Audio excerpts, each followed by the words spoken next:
US President Joe Biden has once again warned Vladimir Putin that any military action taken by Russia against Ukraine will not be tolerated. This clarified his position on what he described yesterday as a minor incursion. I've been absolutely clear with President Putin. He has no misunderstanding. If any assembled Russian units move across the Ukrainian border, that is an invasion. But it will be met with severe and coordinated economic response that I've discussed in detail with our allies, as well as laid out very clearly for President Putin.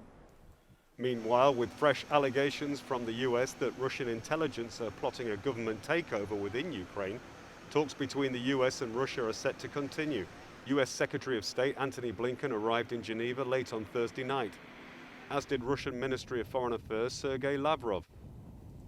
Both will meet in the morning, but with each side holding steadfastly to their existing positions, it's unclear what progress can be made and how any breakthrough in negotiations is possible.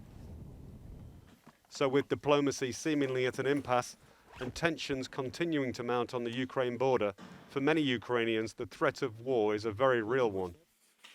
Preparations for a Russian military invasion are underway. But while Russia refused to move its troops away from the border, they continue to insist that they are not planning a military incursion.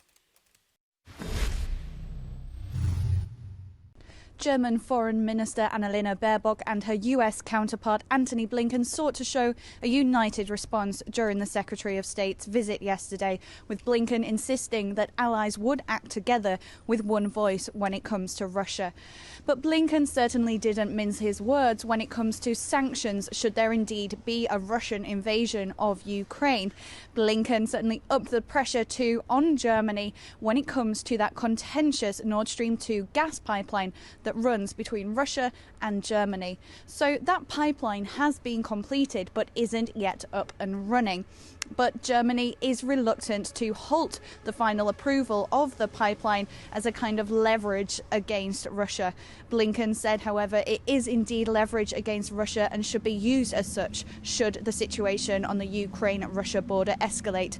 But now all eyes are on Blinken's next meeting as he meets with his Russian counterpart Sergei Lavrov in Geneva today.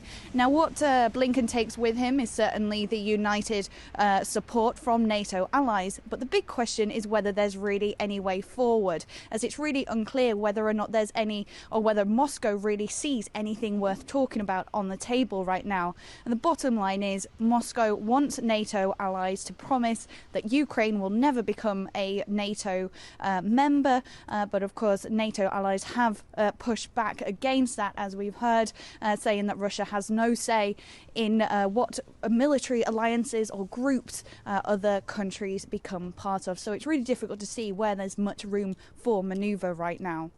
Kate Brady, Euronews, Berlin.